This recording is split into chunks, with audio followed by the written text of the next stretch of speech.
Today we're looking at the ALLPOWER R600 power station. The power stations often come with a lot of different numbers and it can be hard to understand what they all mean. So I'm going to go through all the various stats and what that practically means to you. So the R600 is rated for 600 watts output. This means this is the sustained amount of watts that can be given to a device at any time. So a couple of examples of what this means. If you were to take a newer M series iPad and you were to plug it into it, that's a 20-watt charger. A mini fridge might use about 50 watts, and a new MacBook Pro charger might use somewhere between 70 or 95 watts. The 600 watts doesn't mean how many times you can charge something, it just means the total number of watts that this device can output to anything that needs power. So how long can it charge things? So the R600 has a capacity of 299 watt hours. This means, for example, I have an iPhone 13 Pro and the battery could probably be charged around 24 times. If I were to run a 50 watt fridge off of this power station, it could probably last between 5 to 6 hours. And if you were using a laptop on this, you could probably run your laptop for about 20 hours off of this. When we talk about charging, there's a couple different ways you can charge. One is you can plug this directly into a wall outlet. There's a couple different power charging modes.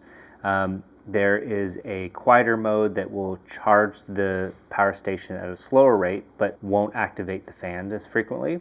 And then there's a super fast charging rate which will activate the fans, but it can charge this whole thing up in an hour. The way that I think is the coolest is to charge it by solar. So if you have a solar panel, and the model that I was sent comes with a 100-watt solar power or solar panel, I found that I could get about 82 watts from the sun, and this is in October in the Pacific Northwest. Maybe if you're in the middle of summer, you could probably get closer to 100. But I found 82 was pretty reasonable in the middle of the day to get. Getting 82 watts of power from the solar panel would charge this power station in about 4 hours. Now, of course, the trick is that the sun moves around. Any sort of shade, if the solar panel isn't angled at the sun correctly, will greatly reduce the amount of power. So you probably can't just leave a solar panel out all day and expect to get 82 watts throughout the day. You'll have to be able to move it, make sure that it's in the sun, in as direct of an angle at the sun as possible to get the most amount of power. All right, let's take a quick look at some of the different features on the R600. So the R600 comes with 2 regular plugins. One nice thing about the R600 is that you do have to activate these different sections in order to charge. So if I just plug something into it, it's not going to activate and it's not going to charge until I hit this button and activate it. It has a 12-volt cigarette lighter port. It has a couple USB-C and a couple USB-A charging ports. The nice thing about these USB-C are these are 100 watts. So if you have a MacBook Pro, one of the M series that's using the new USB-C, you can directly plug into these USB-C slots and you can leave the power brick at home. It has a power switch up here. It has a great display that displays how much power you have left, and then it also shows like how long it'll take until it's depleted, or if you're charging it, how long it'll take for it to charge. It has a light up here. It has 3 different modes, a medium, bright, and then flashing mode. On the back here is how you recharge it. So it's got this nice little flap. The flap is nice in that it stays up and doesn't sort of get in the way as you're plugging things in. You can plug it directly into the wall.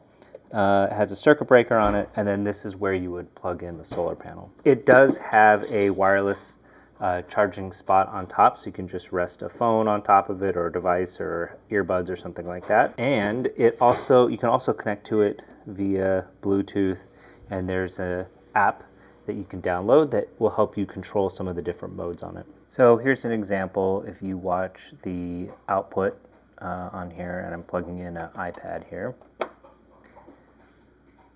So now you can see the watts go up. This is how much output that it's sending to the iPad right now.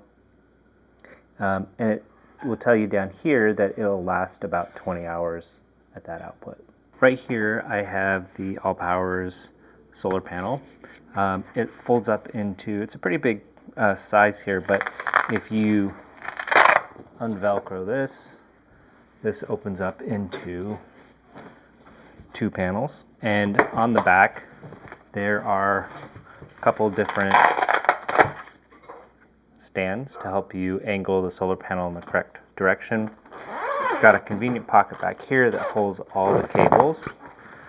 It does come with some different types of connectors and stuff like that. This is just connected to the input or the wire here that would connect to the power station.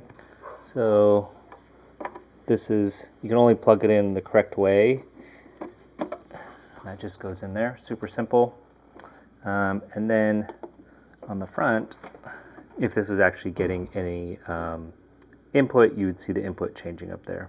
In my use cases, I think I'll be using this mostly when I go on camping trips. I do a lot of filming, and so I need a power station that I can recharge all my batteries during the trip. I think having the solar panel would be great to either leave it in camp and let it charge it, or I could even imagine, you know, putting it in the car, running the solar panel on top of the roof and just running it through the sunroof into the car, and then the battery's safe inside the car charging. I could also see using it at maybe sports tournaments where you're going to be there all day or several days, and you don't have access to power, and so you want a way to charge up phones or cameras or something like that between games.